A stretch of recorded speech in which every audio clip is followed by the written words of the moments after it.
This is the second interview of our series on Indian social design. This series is a collaboration with Suchitra Balasubrahmanyan. I have interviewed her in episode 623. If you're curious about her work, listen to that episode after this one. Today, we have the joy to present to you Sudhir Horo, a tribal designer. In this interview, he tells us his personal story of becoming a designer. He has studied in the National Institute of Design, well known as one.ID.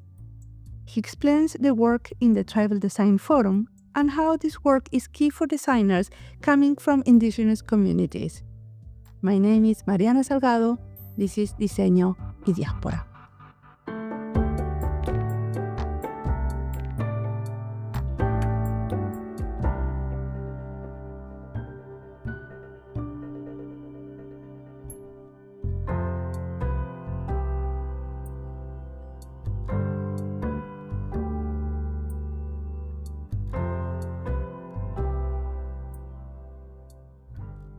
My name is Sudhir John Horo, and I'm really delighted to be in a podcast with Suchitra and Mariana. Thank you for inviting me. So my name is Sudhir John Horo, and I come from a tribal community in India from the eastern part called the Munda community. Many in the country might be very familiar with a freedom fighter, Birsa Munda. Many might not be aware of one of India's leading sportsmen, Jaipal Singh Munda, who also had a great role to play in our constitutional debates. I come from the same community, and in fact, at the moment, I've settled down at the native place, the birthplace of Jaipal Singh Munda, called Takra village in Jharkhand. Just last month, I was invited to take over the reins of Adivasi Academy. It is an institution set up by Dr. Ganesh Devi around 20 years back, and it is the work and legacy of lots of Adivasi and tribal intellectuals who spent their time to create this space that is tribal-led, tribal-managed, and with a focus on tribal people and tribal communities, and with a tribal curriculum. So last month, I've had the privilege of taking over as the director of this place, and since then I'm based here in this village called Tejgarh, in this fantastic institution called the Adivasi Academy, which is recognized as a center of excellence by the Ministry of Tribal Affairs, Government of India. And what did you study? Oh, I studied graphic design at NID Ahmedabad, National Institute of Design Ahmedabad. That time we had two choices, two disciplines, basically industrial design and visual communications. So I chose visual communications and I specialized in graphic design. And what would be interesting is my final project of the thesis project, as now people call it, or probably graduation project. At that point of time, I had done under Dr. Ganesh Devi here in the same place where the academy is now. At that point of time, there was no built structures. The land had just been provided by the local village people. So at that point of time, I worked on the documentation of more than 80 tribes of India. The documentation was on oral tribal literature, where the oral tribal literature was documented.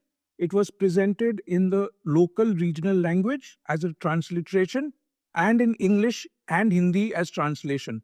So it was quite a voluminous project, and I'm really thankful for my guide that point of time, Mahendra Patel.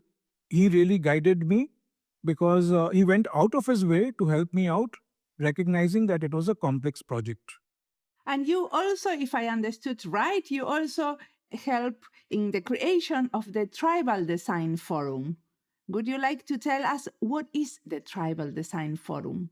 Okay, now Tribal Design Forum is basically, it might sound a bit personal, but I think it is much more than that. Tribal Design Forum is, in design parlance, if I am to say, it is a design solution to my lived experience and the journeys that I have recognized, that I have identified, recognized, and found a way for a solution that could be there, available for young people from tribal communities. And I'll tell you why. The reason why I'm able to talk to you in English today is because at the age of 3, I was sent out from my village because our village did not have an English medium school. For this, my family made a sacrifice. My aunt, who adopted me at that point of time, even before she was married and had her own family, she put me in the best school possible in a town called Jamshedpur. And I'm very, in a way, privileged to be part of that Loyola school ecosystem because it was a very embracing place. I had fantastic peers who never discriminated where I came from, what my social background was, what my economic background was. All that we knew were we were friends and we were people in the same space, enjoying the same things, learning and making the most of whatever was available. The school provided me lots of leadership opportunities in extracurriculars, and that was one of the reasons that helped me get out of the stigma that I carried coming from a small family, thinking how is it that I could manage and cope with people coming from much affluent backgrounds and much privileged backgrounds. So it was a great place for me to transition from a small town, from a small village to a small town to a big city, because it was the Loyola ecosystem that prepared me to go to NID, which was, of course, at a much national level where people came from all parts of the country. So while all this was happening, I could realize the issues that a person like me coming from a tribal community would face mentally in terms of what are the issues or challenges one faces. And second is also the economic aspect, mentorship aspect, which was never there. I did not know what NID education might be, what a design career might be. From the place where I was growing up, there had hardly been any precedent. There were no people who had gone to a design school. I only got to design school because I was fortunate to see a Sunday magazine newspaper coverage on NID. This was the Telegraph magazine in 1992 that I saw. And the moment I saw it, I saw a couple of design work. There were composition works, graphic design, and it was in black and white. That is something that stuck in my head. And I was like, okay, this place looks interesting. And by the sense that I get, not too many people are actually pursuing this. I do not really know why I got that thought, but I just got the feeling that this is not everyone's cup of tea.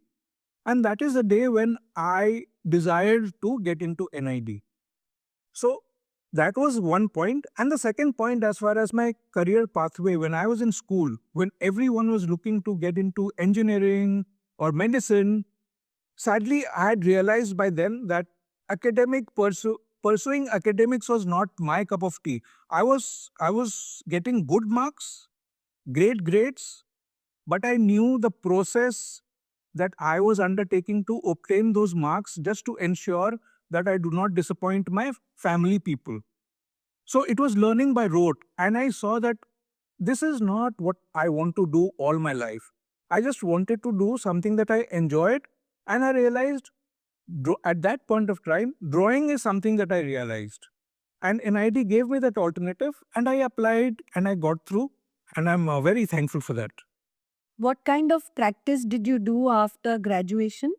While I was doing my final graduation project, I got a call from Darling Kindersley, India, because that is the time when it had just set up.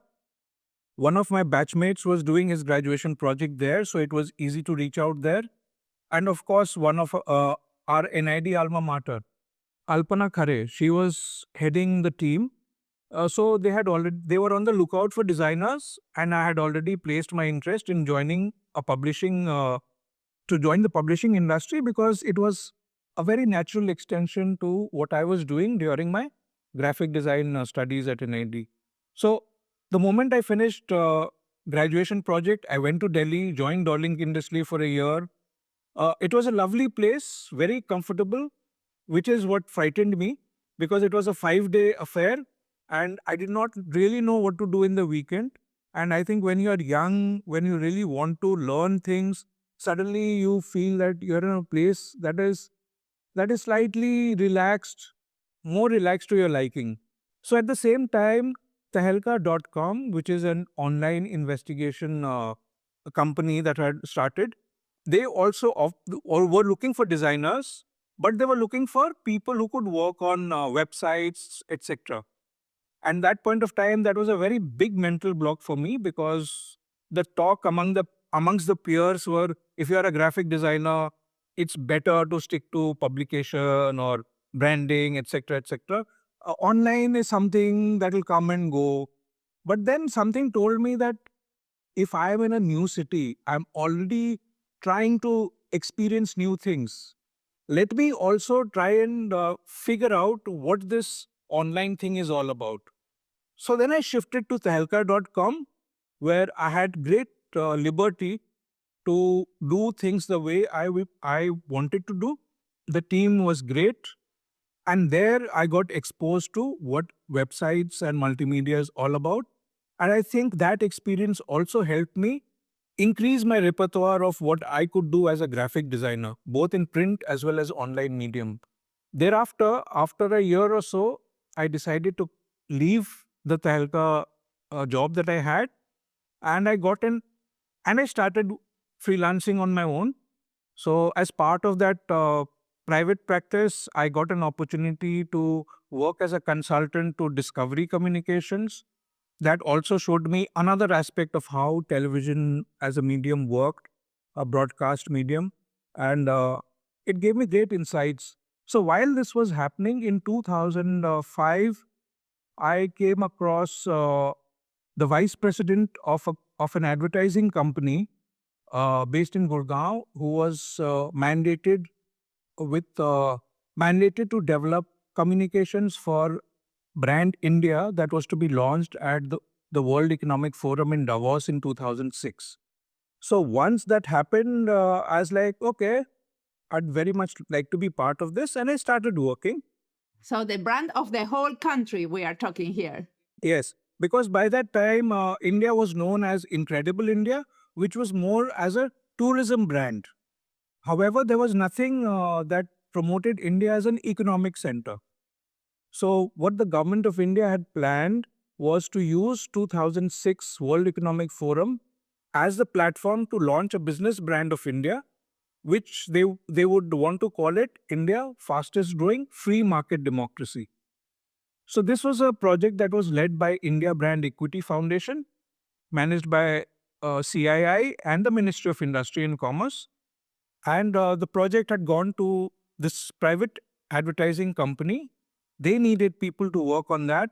Sadly, they did not have enough people.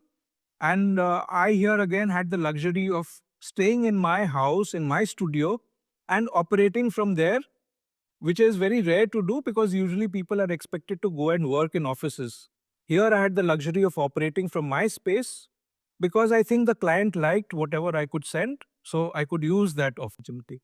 So from 2006, Brand India happened in Davos. Around the same time, the British High Commission in India was looking to promote the United Kingdom in India in a fresh way to dispel certain stereotypes that existed. And in that process, it wanted to engage in a public diplomacy project. That's the first time when I heard and understood what really public diplomacy project is.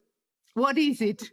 Tell me, what is it? The diplomats and the international affairs students will give you the proper definition. But as a communication designer, all that I realized was people to people communication is all that it is at the level in which a graphic designer can engage. Because their decisions regarding geopolitics and other complex issues which we are not trained about is not required. For a graphic designer to come in, for a communication designer to step into this place, the opportunity is exciting because you can develop communication which can actually influence lots of people that one country wishes to engage or do business or interact with people from the other countries. And that is how simply I saw it. So the advertising company that I was working with as a consultant, they got this invitation to make pitches, which I then produced some of the pitch material, and that is what got selected. So 2006 was Brand India, to 2006 end onwards was Brand UK in India. So suddenly I found myself doing projects where I was helping countries to promote and communicate themselves to audiences globally. So while when I was in design school, I thought the biggest project that a graphic designer could do would probably be creating the entire corporate identity of a company. We understand as designers how complex that could become because of the large number of stakeholders that we have in that process. So it's not an easy job. So I also understood that what we see in books, in case studies as final outcome is not as simple as it looks, because there is a whole chain to it. There is great complexity in how you deal with stakeholders. So I thought this would probably be the biggest dream project that I could ever do. However, even before I could help any company do corporate identity projects, I found myself doing projects for a country. And at that point of time, it was interesting because there was talk about nation branding going around the world as a very big buzzword. And many countries were trying to define themselves and present themselves in whatever way that they felt would be attractive to the people that they wish to attract. So out of nowhere, I found myself doing these things. You also did India Africa brand. Yes. So this is how, when I saw how India was actually utilizing its funds, there were these tourism campaigns, high budget, low time. That made me wonder, like, if I'm doing a campaign for 3 days and if I'm spending millions, that million is coming from public money. Is that public money being spent appropriately? 3 days, if I'm spending a million, what is the outcome that I'm getting apart from just a few visibility? So these were questions that were in my head. Why can India not spend money in a much wiser manner where the engagement period is much longer? It is action oriented, it is result oriented, and it leads to more relationship developing rather than a transactional kind of a quick fix. From my experience working with Brand India as well as the British High Commission and another project called Bonjour India, that was France coming and wanting to promote itself in India through cultural diplomacy, I realized nation branding, public diplomacy, they were not both of them could be combined. And if aspects of people to people engagement were made deeper, probably greater outcomes between people to people relationships could be achieved. And that is when in 2010, I developed this framework called India Future of Change, where the basic principle was very simple. In all our India communication, we were only trying to highlight the positives. But we always knew that we have a large number of hungry people. We always knew that there are people struggling to get potable water. We always knew that there was lots of unemployment.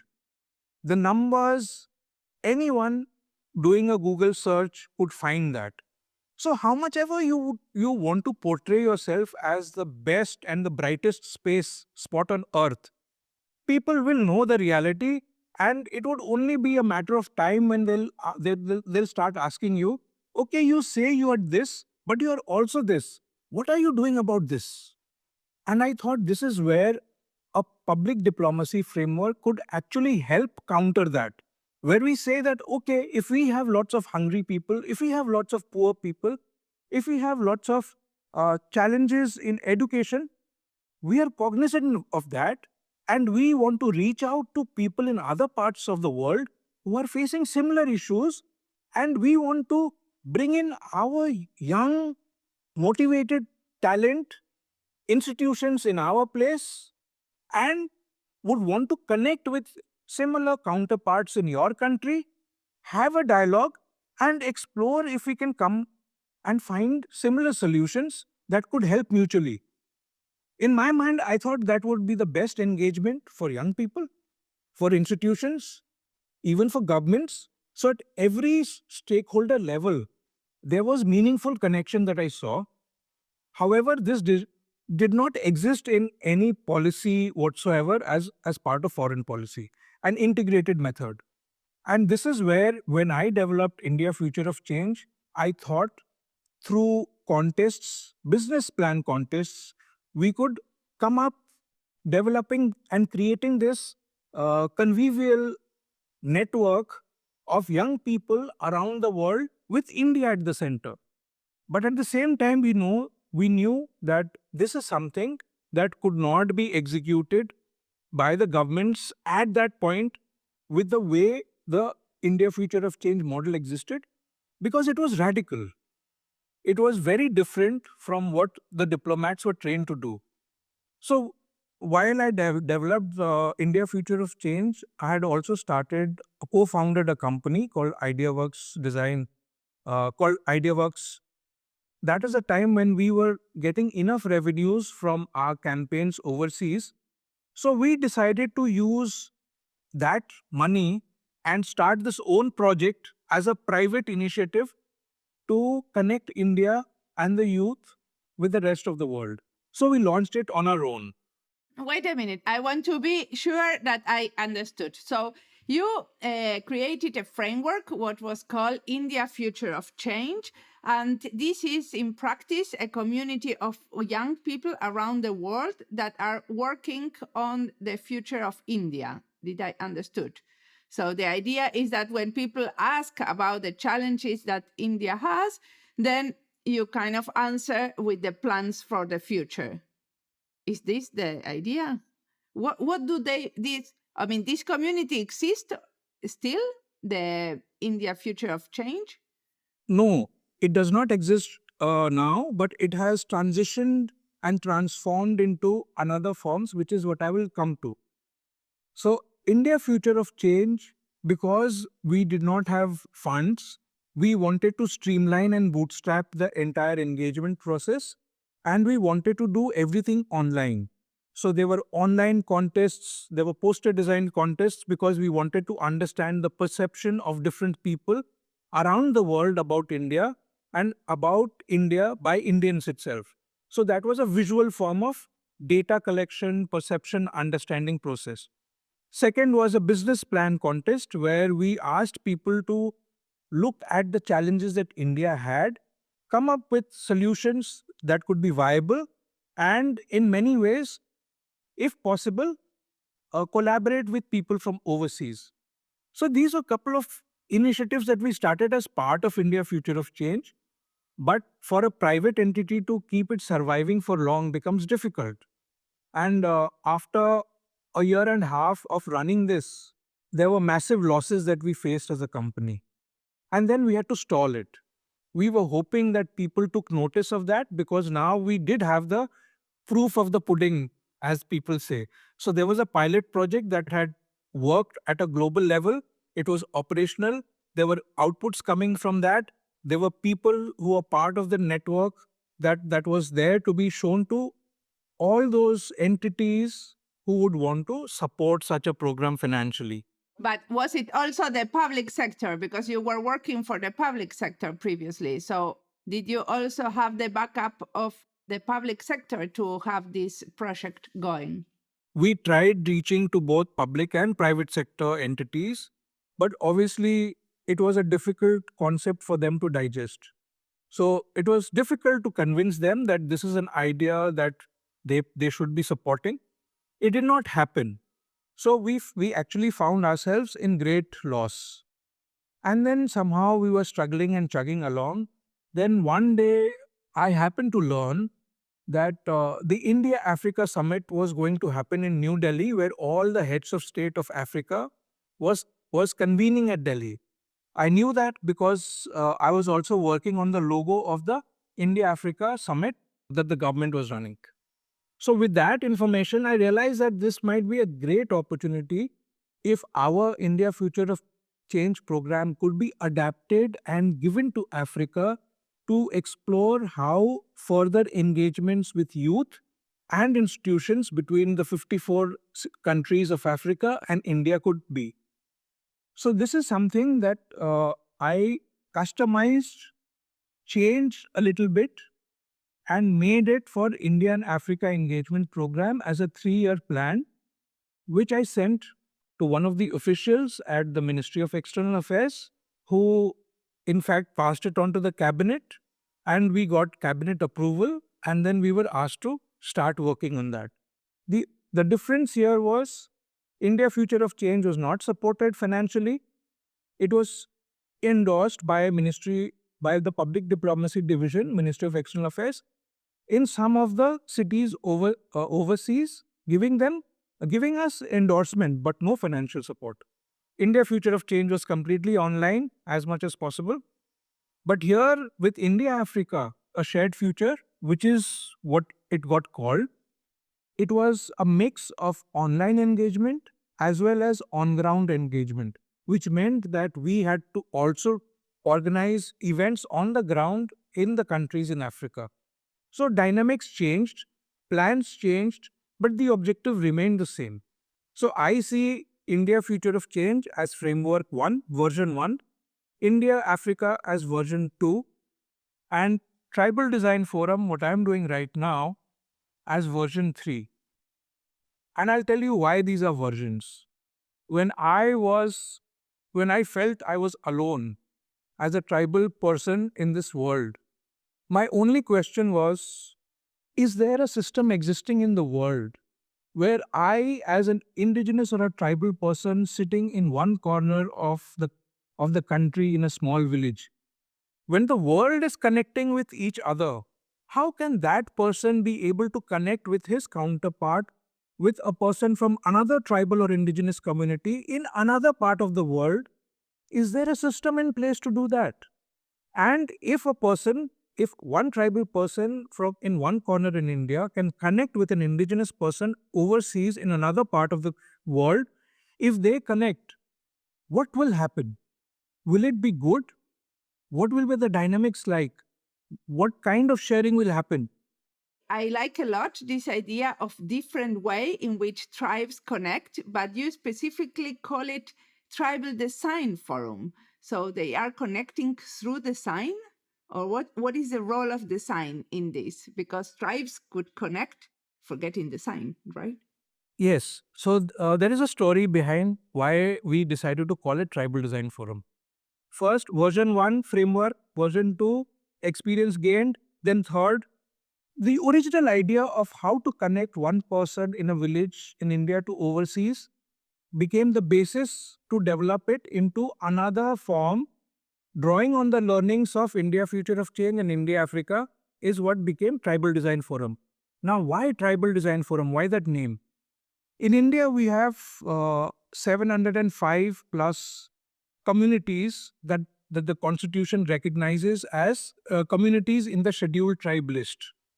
Now, the people that are part of that scheduled tribe list is what we refer to them in India as tribal communities. And for me, I draw direct parallel with what the world calls them as indigenous communities. So what the world actually sees as indigenous communities is what in India we have tribal communities. I come from one of those tribal communities, and the tribal community that I come from is Munda. So when we realized that this is a segment of people that has historically been marginalized. If we look at the social economic pyramid of the country, we'll find this 8% of India's population right at the bottom. There is a certain historicity to it because either we as communities, we have not decided to leave the land where we are based and move on to urban lifestyles or adapt to the current contemporary economic systems. I thought just to add for the listeners, 8% of the population means 1 in every 12 Indians is a tribal person, So it's a huge volume of our country, and it's a huge volume of our cultural identity as well as our diversity. I mean, behind the number, there is a lot of layers which are included. I thought just to add that small bit. No, I think this way of representing 1 in every 12 people, I think that makes it even more meaningful. So I saw myself as one of those persons coming from this community and the journey that one person needs to undertake to meet the mainstream. And I also realized that it's not just me. There would be at least one person from each of these 705 communities that we have. But one person is just a reference. There'll be many more.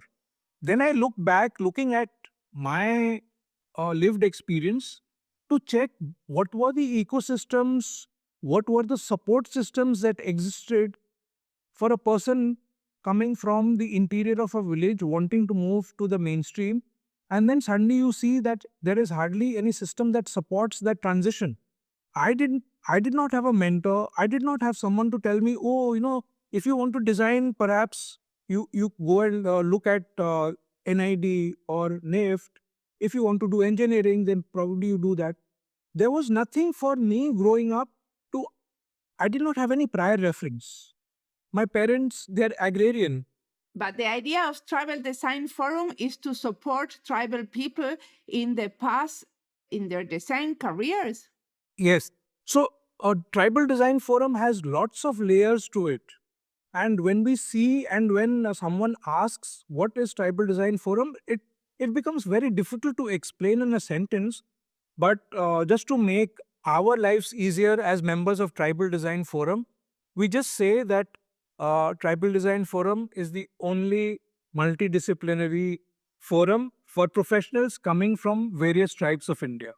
So we're saying there might be professionals currently scattered around the country who might not have any supporting body to fall back upon for either in terms of mentorship or in terms of reconnecting with the roots, because many of us have been disconnected from our communities.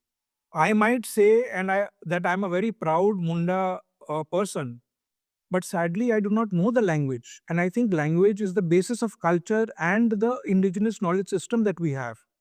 For whatever reason, I don't know my language, but I would want to reconnect with my tribal communities and understand our lifestyle, because it is also about finding our relevance in the global conversation. Being relevant or irrelevant is not the point. Indigenous communities have always been relevant in human history. It's just that we've chosen not to see it. But today, young people who are getting into the mainstream, they need to realize that they have a great legacy, and that when they step into the mainstream, they should not be stepping there with a sense of shame or with any stigma attached to them, because they seem to be coming from a community that is much lower down, or they are there at the bottom of the pyramid of the social structure.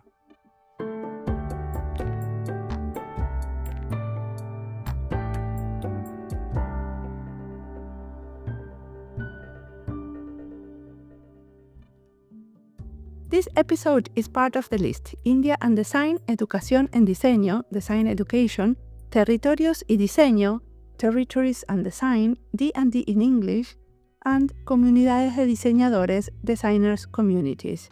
The list's names might be in Spanish, but the content can be in Portuguese or English too. All the episodes of this podcast in English can be found in the list D&D in English. If you're looking for something and you cannot find it, you can always contact me and ask. There are many associations and collectives of designers. Till now, I have not interviewed other designers that have a tribal design community. Designers from an indigenous background work together to first understand each other, get to know their own work, and then trace a direction and think about what they want to do together. As Sudhir said, this is an organic process that we cannot speed up. In the communities I work, we had the same approach. First, we had meetings to get to know each other. This is the case, for example, of the service designers working in the public sector in Finland. Each Thursday, for 7 years, we have learned from each other and recognized our common interests. This has been an important learning platform for all of us, the same as the Tribal Forum has been for their members.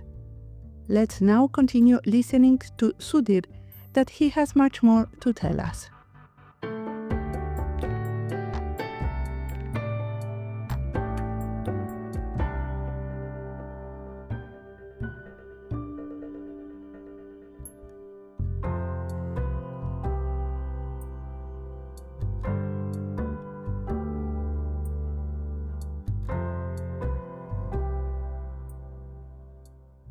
I wanted to ask you, just to loop back to your design school experience, what has been the response of other designers, graduates who have been in design school, and how have they partnered with you?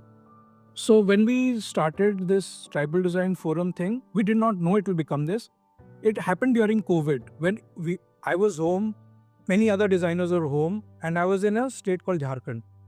So I thought during COVID, can we just meet and see if there are any other designers around? So we floated an interest, WhatsApp exchange.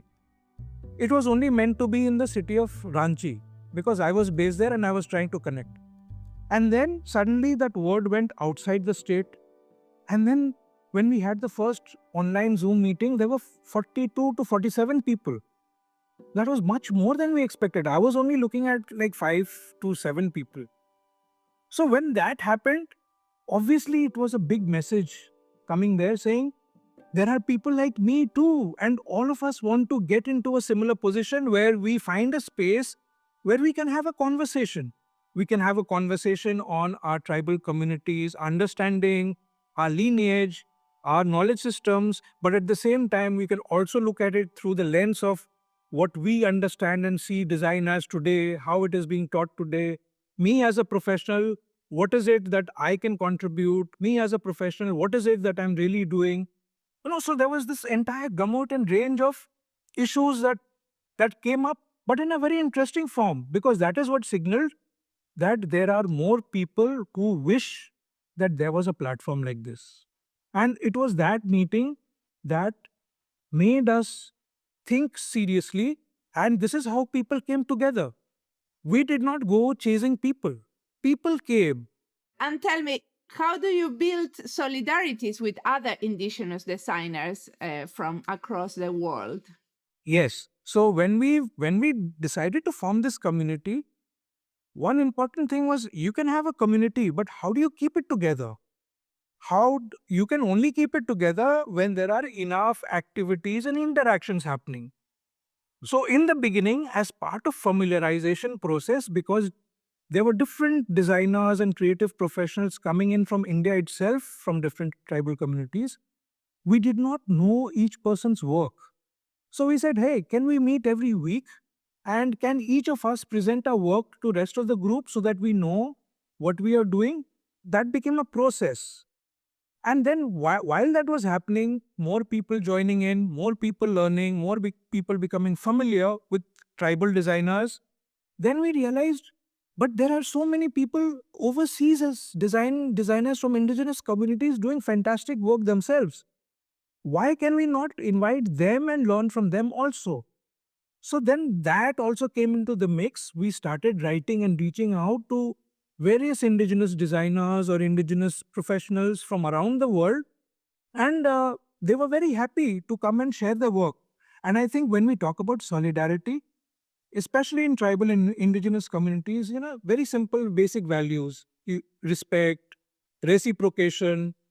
This is what we are seeing, reciprocation. All that we had to do was send an invitation, request them and tell them that, hey, we are this small group here in India and we would want to learn from you. We were very transparent. We said, we want to learn from you. Can you come and share what you have? People came, and this is what we kept on doing for the past 4 years. Every Sunday, there is a speaker at Tribal Design Forum who come and share their work. So this, in a way, has become our learning platform because we've never had a curriculum. So, Sudhir, I've joined one or two of these weekly meetings. And the thought that came to my mind, I mean, firstly, congratulations. I really appreciate this forum that you have set up. Obviously, there are many others who are also playing key role in it. But my thought as a participant in one of those weekly sessions was, what solidarities, what interactions do you hope to build then with non-tribal design practitioners? Is that part of the plan? Or, I mean, I fully respect if the group wishes to consolidate amongst itself, but do you have some sort of a vision so that non-tribal designers also understand issues around cultural appropriation, identity, and so many other nuances and issues of ethics, around ethics and justice, which others also need to, the other 92%. This Yeah. is exactly what we are doing now. We needed some time to first organize ourselves internally. And, when you start something, people start asking you, where are the aims, objectives, mission, vision? I mean, we said, no, this is an organic process. Let us go through this process and find where we are headed. But we will do it in a structured approach. We will not do it in a spontaneous and impulsive approach, but we'll follow directions where we get leads. So the first couple of years was first to identify the tribal designers that we had in the country. And in the process, when we were having conversations, we have never kept our conversation, the Sunday presentations, closed. It has always been open. We have always kept it open for people from so-called outside the tribal community to also be part of the conversation, because we realize history might be whatever it is. Reality of today is, if tribal communities do not learn to engage with people outside the community, we will never be able to work together. The idea is to create an environment and ecosystem where the gap between understanding, appreciating, recognizing the importance of what people usually call tribal culture, that tribal culture is actually tribal knowledge system for us. It is certain Western canons and tenets that tell us that, okay, let us compartmentalize things. Let us look at art as art. Let us look at dance as dance. Let us look at theater as theater, language as languages and linguistics. But no, that is those entire things, when we club together, we conveniently call it tribal culture. But for each tribal community, as we would know, it is an integral thing. A dance doesn't go without music, and music doesn't go without language, and language does not go with the connection to the land and ancestors. So it is not something that you can bifurcate, chop, put it into pieces, and then study, and then put it in a category that the mainstream understands and recognizes as dance or art. So when people say tribal design, I don't care what definition people have. But for us, tribal design means any person from a tribal community engages in the practice of design is tribal design. Any activity that people from outside look from the lens of design to either work with tribal communities or help or collaborate with tribal communities, that is design to me. So in Tribal Design Forum, that is what we mean. It can be designers from the community or outside the community, but the core subject area that holds the conversation, engagements together is tribal issues. And in that tribal issues, tribal identity also becomes a very important part of it, because the expression of the tribal knowledge system, which the world sees as tribal culture, is a manifestation of our identity.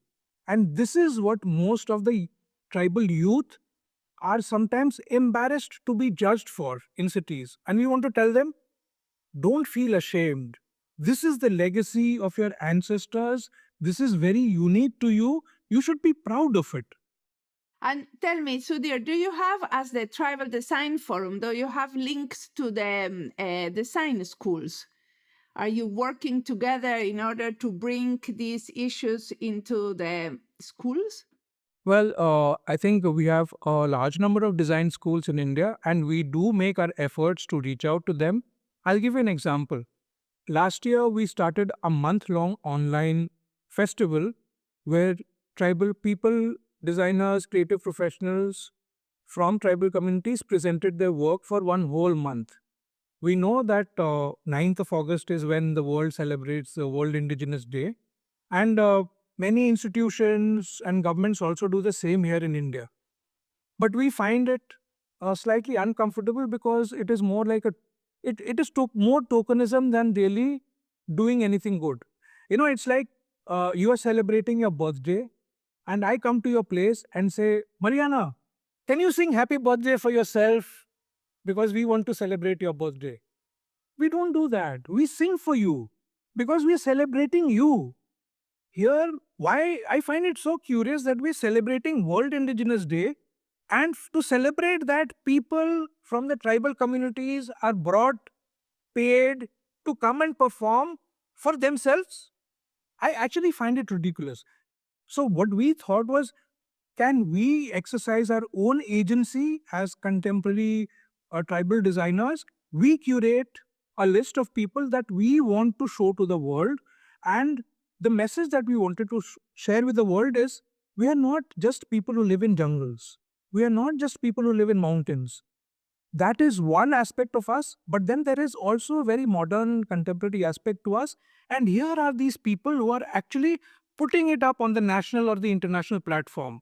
So when we conceptualized that 1 month long program, which was open to one and all in the country or overseas at 7 p.m. IST, we sent out posters and invitations and an invitation letter informing every dean, principal, director of the leading design institutions in the country.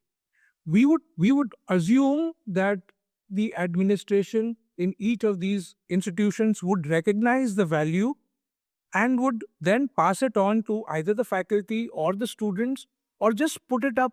The posters were huge. It's not just an A4 or an A3 sheet, to the A2 size posters. Multiple. So we sent at least 3 posters and a formal letter of invitation inviting them to join in these conversations. I doubt if that message was ever conveyed down the pipeline, because then you could see by the number of people coming. We had people coming from small towns, small villages, people who had never heard about us, but they were curious about the presenter or the subject. We did not see academics or faculty from any of the institutions coming. Some came, but very rare. So similar to that, whenever we do such engagements, we try to keep people informed. And second is, we try to be very prompt on the website as well as on the social media, both LinkedIn as well as Instagram. We have daily updates to inform people what is it that we are doing this weekend. Who is the speaker who's coming this weekend? What is the subject that the person is speaking about? If you're interested, be you a student, be you a teacher, be you an administrator, be you a person from the bureaucracy, or just a villager. If it excites you, all that you have to do is visit on the website, register, get yourself a link, and join in. We have kept ourselves very open. Okay. Sudhir, what do you recommend us to read, listen, or to watch in related to your work? I think watching is slightly difficult because most of the sessions that we've recorded, we have not put it out in the public. However, the 1 month long sessions that we had, which we call Tribal Futures, in YouTube, there is a channel called Tribal Design Forum, where some of the sessions of Tribal Futures are there for people to look at, understand the kind of talent pool that the tribal communities have, what their perspectives are, what their approach to design is, how are they marrying their tribal indigenous knowledge sensitivities with modern design, How do they navigate that? What are the issues? So different people have different stories, and some of those stories are there. This August again, we'll be starting from the 1st till the 31st, where we will have daily presentations that will be live. It will be streamed live on YouTube. So all of you are most welcome to join in that. But for those who are curious right now, what is it? What kind of conversations do they have? YouTube, Tribal Design Forum, you'll find the long length videos. And what about the future? Where do you think the work of Tribal Design Forum is going now? I think we are headed in just the right directions. What form it is going to take, I will maintain that we have tried to keep it in an organic way. We have let the community drive the direction that we are going. What is really heartening is more and more young people are joining in. We have an annual meeting every year where we meet physically, which we call it as the Tribal Design Forum Boot Camp. The first boot camp we had in Tejgarh at the Adivasi Academy. The second we had in Kohima last year. The third, this year we are planning for Kerala, because then we cover the west, east, down south. The idea of these annual meetings is also to familiarize ourselves as a tribal community, to get to know more about every region's tribal communities, be it in a superficial way because of the paucity of time. But the idea is to get some kind of exposure to build greater networks and also to understand that. How Tribal Design Forum is going to move ahead is what gets decided during these boot camps when we actually meet in person.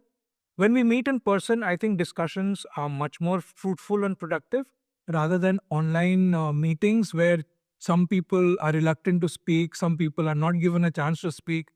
But in a physical space, if you don't allow someone to speak, you will have to face a couple of punches there.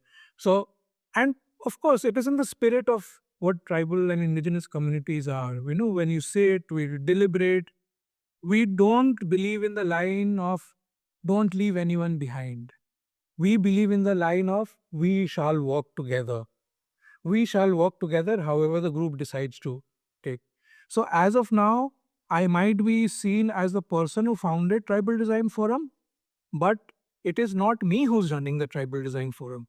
There is a fantastic group of young people who have decided on themselves to take upon the responsibilities, and they are the ones who do the day-to-day running.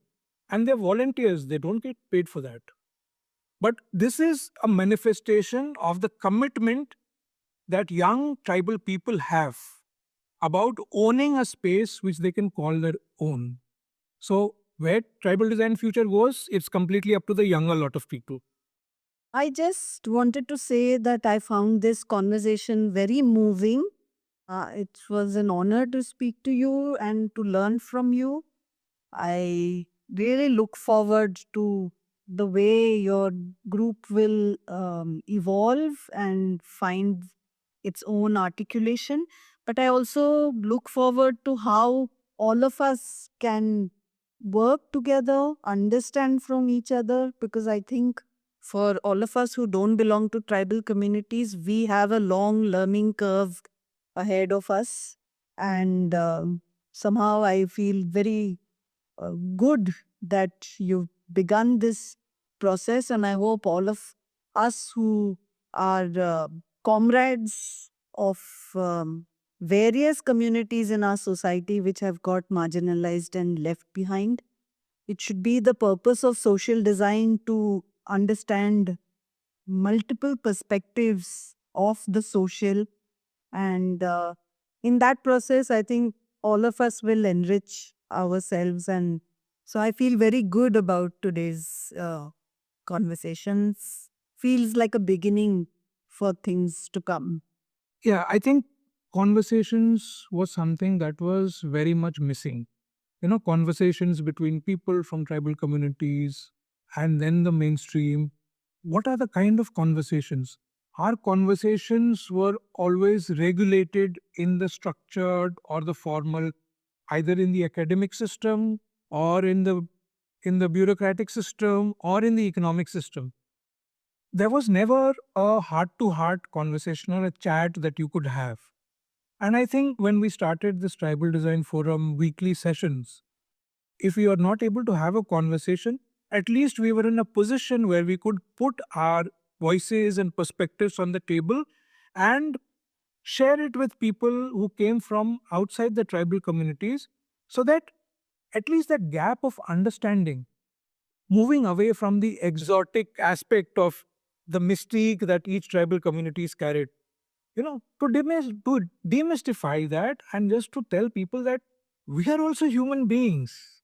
We can also see, we can also hear, we can also think, we can also conceptualize, we can also create things. We need our own platform to be able to envision the future that we want. How can a tribal community create its future if it cannot imagine the future that it wants to have? And how can it be helped to move in that direction unless there are not supporting like-minded organizations, entities, people coming and helping us in this journey? So we are just keeping our fingers crossed, and I'm really thankful for having this conversation, having invited me, because many people would have heard about Tribal Design Forum, but they would have wondered what exactly it is. Is it an exclusive space or an inclusive place? We learn from history. We've realized that just being an exclusive space does not help anyone. We have lots of such organizations and entities where no outsiders are allowed. We would want to maintain the management within the tribal community, but our engagement, discussions, sharing, we would want to include everyone, because without that, at least in a country like India, we are proud Indians and we realize that there's 92% of other people with whom we have to live, work, play. We can't do that in isolation. Thank you a lot for your interview.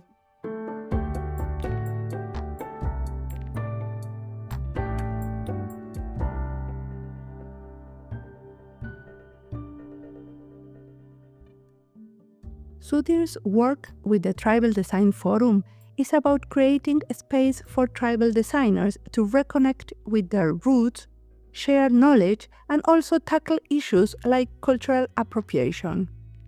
This interview, in my opinion, is like a call for action. He's willing to motivate more co-design with tribal communities and also challenge design schools to rethink their approach and include indigenous knowledge. I especially appreciate Sudhir's passion for using design as a tool to push solidarity and reciprocity. I hope this interview serves him to connect to other tribal designers around the world. And I also hope that this could add to the work of demystifying tribal identities for non-tribal people like me. I appreciate his search for different formats to collaborate, as he said it, work together. They propose boot camps or global platforms. We know that we want and need more collaboration in design, especially with community-driven movements, such as the Tribal Design Forum. In this podcast, we want to listen to these groups and give them more visibility, help them to find others with similar goals. You can always contact us if you are part of a community of designers eager to collaborate with others. We want to interview you in Diseño y Diáspora. As always, the music of this podcast is by Antonio Zimmerman, sound design is by Julian Pereira. This podcast is published with Creative Commons licenses with attributions. This was Diseño y Diáspora. You can follow us on our social media channels in YouTube, Instagram, LinkedIn, and Blue Sky, or visit our website. Remember to recommend us and recommend our books. Thanks for tuning in, and we'll see you in the next episode.